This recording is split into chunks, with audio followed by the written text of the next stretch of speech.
Hello,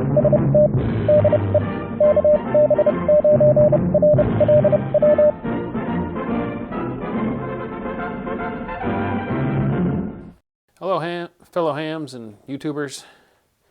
Well, I'm down at the bench today. I wanted to look at a practical use for this miniVNA that I have, which is a vector network analyzer. And one of the things that it'll let you do is it'll let you scan insertion loss in decibels of a circuit across a range of frequencies, which can be useful for tuning filters, which brings me to the project. What I have over here is my micro flea power crystal controlled CW transmitter I built in a video a while back. And one of the parts of this circuit is an output filter, which is supposed to suppress the harmonics, the second, third order harmonics, and pass the primary frequency.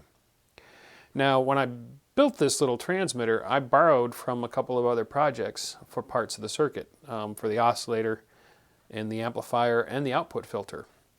And I never really measured the output filter. I looked at it on the scope and I could see that it was suppressing the harmonic, which is what I wanted it to do, but I just trusted from the design I borrowed it from that it was going to be correct for passing the 40 meter band. Turn off that 2 meter radio. But I never measured it, really, or calculated it.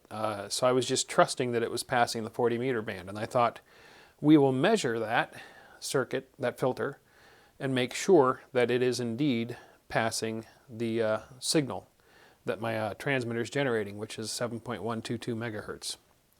So what I did was, over here on the breadboard, I duplicated the circuit. And then I've got the VNA, and for probes, I've got to use these old scope probes that I have available.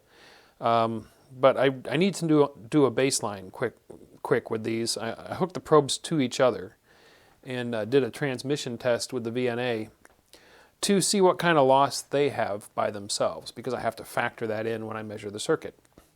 And here's a plot of it, and it's mostly flat. I'm scanning from 6.5 to 8.5 megahertz. And it's right around 39.88 dB of loss. So we'll just call that 39 and just factor that in. So whatever I measure with the probes, I will bring the zero baseline down to 39. And then anything below that will be the measurement, right? So if I measure, for example, 49 dB with the VNA, I'll subtract 39 from that and get 10 dB. As the actual loss. So sure, I need better probes, but this is what I have available, so this is what I got to use. So that's why I did the baseline. So what I did was I duplicated the circuit, the filter circuit, on the breadboard here. And then I took the probes from the input to the output of the circuit, and I did a scan. And here's the scan, and we can see that, lo and behold, this filter is way off. It's passing up over 8 megahertz as its bandpass center point. So that's no good. That means that we're attenuating by about 20 to 30 dB the signal that we're getting out of the transmitter. I mean, it's doing its job as far as attenuating the second harmonics, which would be up in the 20 meter band, but it's also attenuating what we want to get through it, the 7.122 megahertz. So I need to redesign this filter. Now the first thing I tried was I tried adding a turn to the inductor to see how much that would bring it down. And that only brought it down about 20 kilohertz. So it was like, okay, if I go that route, I'm going to end up adding probably more than twice the number of turns to this inductor to get the frequency range down to where I need it to be. So let's go the other way. Capacitors. Now these are 450 picofarad caps on the input and output of the filter. So I started ramping those up, and I actually found that by doubling them, which would be 900 picofarad, I ended up just below the 40 meter band, right around 6.99 megahertz. So that got me really close. Okay, so after doubling the caps, I started removing turns from the inductor. And I got it up to right where I want it to be. And here's a scan with the modified filter with double the capacitance, and I think 4 turns I took off the inductor, so I've got 13 turns, and it's centered right about 7.12 megahertz. So real good. That's what I need. So that's where the VNA was very helpful in fine-tuning this filter. So I'm going to modify the filter in the transmitter itself, double the capacitance, and replace the inductor with the one that I've tested here on the breadboard, so I know it's right. And that should bring the filter in my transmitter up to where it's centered on the proper frequency. Now, I'm curious about how much that's going to improve the output. So I was trying to come up with a way of measuring the output of this guy. I don't have a power meter that is sensitive enough because this thing's output is under 100 milliwatts of power, and it wouldn't even tickle the meter on my MFJ or any of the other SWR power meters that I have. Just not enough power there. So what I came up with for measuring its output is this little assembly over here. What I've got is the output of the transmitters going into my dummy load, and I've got a tap here, and I'm using my field strength meter dialed way back. And I'm going to zoom in on the meter here and show you where I've set it. So just give me a moment to pause the cameras, and we'll take a close look at the meter. Alright, so we're zoomed in on the field strength meter, and I'm going to key the transmitter. And you can see the deflection there, and I've dialed the sensitivity back to where it's...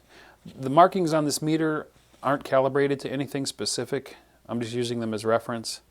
So it's a 40 there. I've dialed it back to where the deflection goes right up to 40. So I have a known measurement of the output of my transmitter. Well, if I keep the power on, there we go.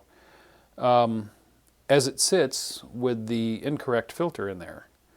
So what we'll do is we will replace the filter in the transmitter and then hook it back up to this without touching anything, and we'll get a relative difference. We'll see if that meter goes much higher after I've replaced the filter, which I suspect it should, because right now the filter is attenuating my desired frequency by about 35 dB, which is not good.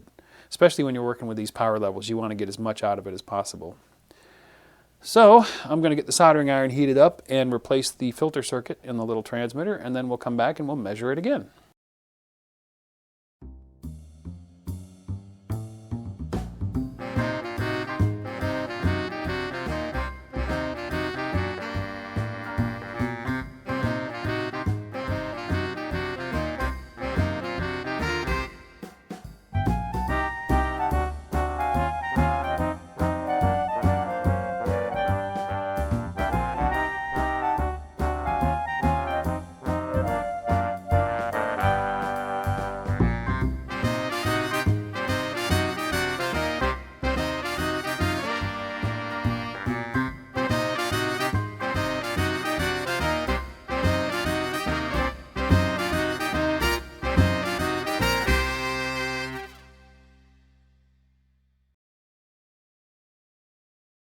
Alright, here we go. It's all hooked back up. I've got the other camera zoomed in on the meter, and I'm about to key down, and let's see if we get more deflection out of that meter. Here we go. Oh, yeah, look at that. Quite a bit more.